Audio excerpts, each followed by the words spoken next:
Հարգելի գործընկերներ, սա այն նախագիծն է, որը մենք մտցրել ենք շրջանառության մեջ։ Սրա հետ կապված նաև վերջին ամիսներին բավականին ակտիվ գործընթաց է տեղի ունենում։ Բավականին մեծ թվով հանդիպումներ, քաղաքական կոնսուլտացիաների ժամանակահատված է, եւ այս տեսանկյունից նաև ես ուզում եմ հավելել նաև հետևյալը։ Վերջին ամիսների ընթացքում բազմաթիվ քննարկումներ եղան առայն, թե երկրում ստեղծված աննախադեպ ծանր ու ճգնաժամային իրադրության պայմաններում հավաքական առումով ընդդիմությունը ինչ անելիք ունի, ինչ առաջարկ ունի հասարակությանը եւ որն է պայքարի ամենաարդյունավետ ճանապարհը։ Հանրապետականը իր հստակ դիրքորոշումը արտահայտել է, ինչը դրսևորվել է պատիվ ունեմ խմբակցության նախաձեռնությամբ կառավարության անվստահություն հայտնելու գործընթացի մեկնարկով։ Թեպետ մենք մեր մոտեցումի սկզբանե ներկայացրել էինք, սակայն մշտապես հայտարարել ենք, որ պատրաստ ենք ոչ միայն այս գործիքի, այլ ընդդիմադիր դաշտում առկա այլ գործիքակազմերի ու առաջարկների շուրջ քննարկումներին, որովհետև մեզ համար առաջնայինը լայն կոնսենսուսի համախմբման գործընթացի ձևավորումն է։ Այս ամիսների ընթացքում բազմաթիվ քաղաքական եւ հասարակական ուժերի նախաձեռնությունների, գործիչների եւ պարզապես իրավիճակով մտահոգ քաղաքացիների հետ ենք հանդիպել։ Առավել առարկայական քննարկումները, որը ունեցել են ավելի ինտենսիվ բնույթ, ունեցել ենք վերջին 2-3 շաբաթվա ընթացքում քաղաքական դաշտի տարբեր մասնակիցների, դերակատարների հետ հանդիպումներում։ Եթե ամփոփեմ վերջին ամիսների քննարկումները, ապա ակնհայտ է, որ առնվազն մի քանի առանցքային հարցերում ընդհանուր առմամբ ունենք ձևավորված կոնսենսուս։ Առաջինը դա վերաբերում է կառավարության անվստահություն հայտնելու հիմքերին, որի հետ կապված իրական ընդդիմադիր շրջանակներում մոտեցումները ներդաշնակ են։ Երկրորդ, ներընդդիմադիր դաշտում կա հստակ փոխհամաձայնեցում այն հարցում, որ պետք է առարկայական քայլեր ձեռնարկել գործող իշխանությանն ու նրա ղեկավարին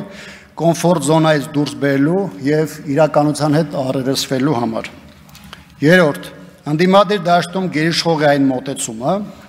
որ չպետք է թույլատրել իշխանությանը սեփական օրակարգը հասարակության վզին փաթաթել է եւ ընդդիմությունը պետք է այս առումով նախաձեռնողականություն դրսևորի օրակարգի ձևավորման եւ խաղի կանոններ թելադրելու առումով։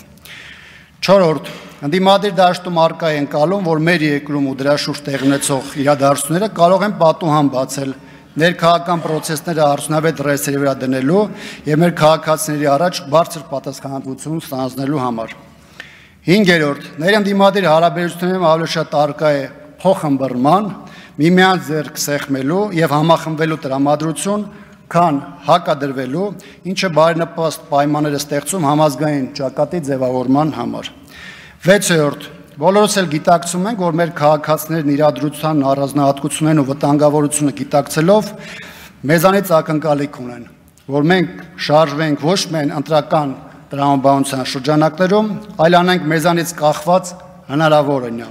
միջև ընտրություն իրավիճակ փոխելու եւ այս իշխանության ագրեսիան սեփական ժողովրդի նկատմամբ զսպելու ուղղությամբ։ 7-րդ, մեր նախաձեռնած քննարկումները նաև ցույց տվեցին, որ կա բավականին լայն ընկալում առայն, որ գործող իշխանության առաջնորդի պաշտոնավարման յուրաքանչյուր օրը հղի է մեր երկրի համար ծայրահեղ վտանգավոր հետևանքներով։ Օրինակ, երբ քաղաքական դիսկուրսում նոր էր շրջանառվում կառավարության անվստահության հայտնելու գաղափարը, արդեն այդ պահին ստեղծված իրավիճակային սրացումներով հայ առաքելական եկեղեցու դեմ իշխանական սարսափելի հարձակումները դեռ այսպիսի ծայրահեղ մակարդակի չէին հասել։ Եկեղեցու երկու հարգված սրբազանները դեռևս չէին կալանավորվել։